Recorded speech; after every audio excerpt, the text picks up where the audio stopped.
Ya Habib, saya menikah dengan janda anak satu yang suaminya meninggal, tapi dia masih ingat terus sama suaminya Habib. Ketika saya ada salah selalu dibandingkan dengan mantan suaminya. Dari awal nikah saya nggak ada rasa cemburu pada suaminya, tapi sekarang setelah beberapa bulan kalau dia nyebut-nyebut mantan suaminya atau membanding-bandingkan dengan mantan suaminya, saya merasa cemburu ya Habib. Dan yang kedua, pertanyaannya adalah, saya dan dia sama-sama egois dan keras wataknya. Bagaimana menyikapi tentang masalah ini dan solusinya bagaimana ya Habib? Innalillahi wa inna ilaihi rajiun. Ini memang rumah tangga itu gampang-gampang susah, ya, gampang-gampang susah.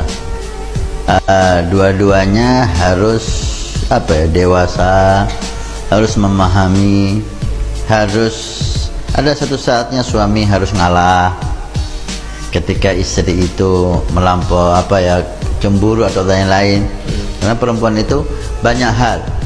Kadang-kadang ketika dia datang bulan, dia gampang emosi, dia gampang tersinggung. Maka si suami ketika hal itu harus ngalah gitu. Ngalah. Tapi dalam tanda kutip, bukan membiarkan istri bermaksiat. Bermaksiat lah. Apapun keadaannya, maksiat tidak bisa kita terima. Tapi mengurangi hak kita, bicara agak keras sedikit gitu loh, gak sabaran.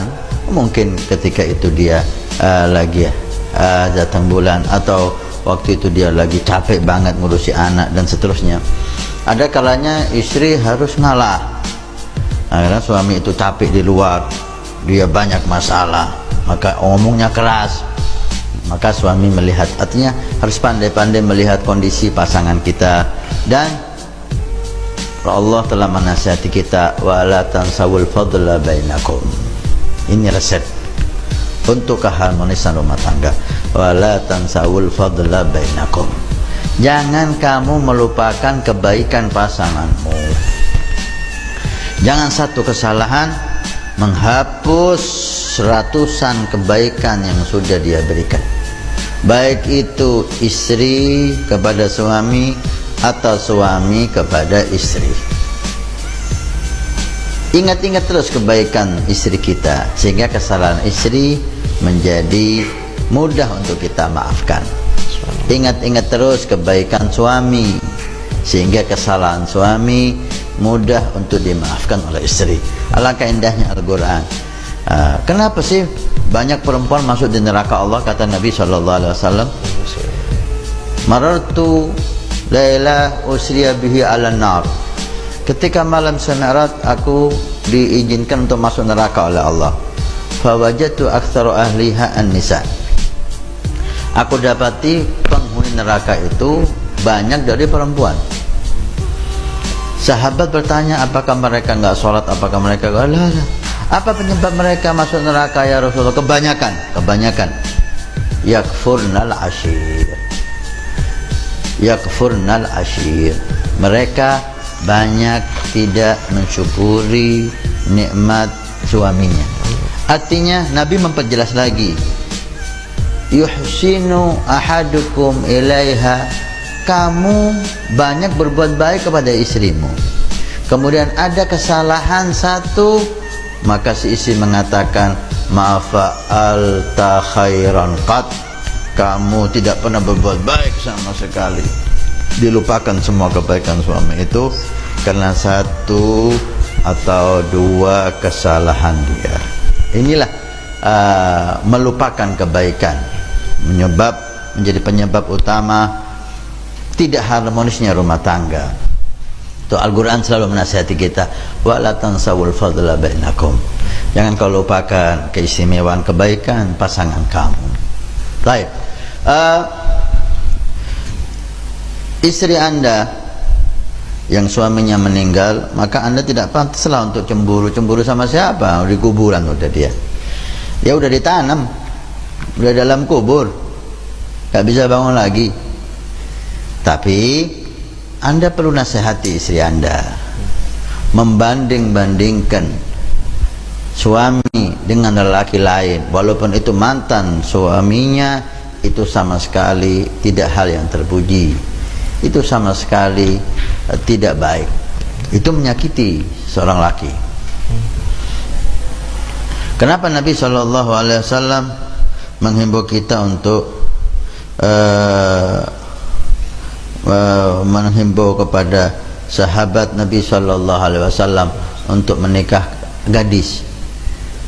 Kenapa? Karena gadis itu tidak ada lelaki yang pernah menggauli dia, tidak pernah berhubungan dengan dia. Bukan gadis yang banyak bergaul dengan lelaki, sama aja itu. Ketika perempuan tidak pernah berhubungan dengan lelaki lain, kemudian dinikahi, maka tidak ada laki-laki sehebat suaminya, karena dia belum pernah berhubungan dengan lelaki lain. Tapi kalau gadis berhubungan dengan banyak laki-laki, ya sama aja. Ini salah satu hikmah ya. Janganlah istri membandingkan suami dengan lelaki lain, siapapun itu. Itu sangat menyakiti suami. Itu sangat menyakiti suami. Walaupun Anda tahu ada orang yang lebih istimewa dari suami Anda, memang wajar. Suami Anda bukan orang yang terhebat, pasti ada yang lebih bagus dari segala hal. Dari segala hal. Dari mungkin dari ketampanannya, dari hartanya, dari akhlaknya, dari segala hal. Nah, maka lihatlah keistimewaan suami Anda, dan jangan sekali-kali Anda bandingkan suami Anda dengan lelaki lain, siapapun dia. Itu sangat menyakiti suami. Perlu Anda nasihati istri Anda untuk hal itu, ya, bahwa ini menyakiti saya, dan kamu kalau menyakiti saya dosa besar. Ridallah fi ridal walidain. Bagi seorang anak, ridhonya Allah ada di ridho orang tua. Tapi bagi suami istri, ridallah fi ridal zawj. Ridhonya Allah itu ada di ridho suami. Hendaknya Anda mulai dewasa. Gimana caranya supaya nggak egois, Habib? Gola ajak sholat berjamaah, ajak zikir bersama, ajak baca Quran bersama, ajak sholawat kepada Nabi, ajak ziarah kubur aulia salihin. Ini bisa menambah cahaya di hati kita, di hati istri kita. Dengan demikian dia mulai berkembang iman di hatinya, bercahaya hatinya, syaitan dan nafsu mulai berkurang dan melemah. Di saat itulah orang akan bisa menjadi lebih baik lagi. Subhanallah. Nabi bersabda, "Man bana masjidan banallahu baitan fil jannah."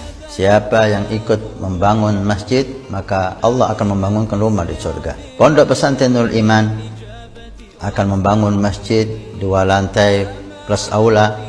Maka kami mengajak untuk kita dan Anda mendapatkan rumah di surga. Kami membutuhkan 2.000 orang, per orang 100.000 per bulan selama 1 tahun. Silahkan Anda daftarkan diri Anda, atau almarhum dari orang tua keluarga Anda yang sudah meninggal, atau Anda niatkan untuk putra Anda supaya menjadi putra yang saleh salehah.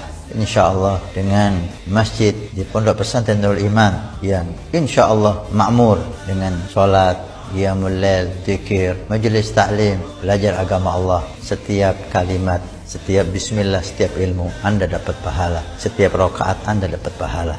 Hani'an lana wa hani'an lakum kalau kita punya rumah di surga Allah. Mudah-mudahan Allah mencatat kita sebagai hamba yang punya rumah di surga.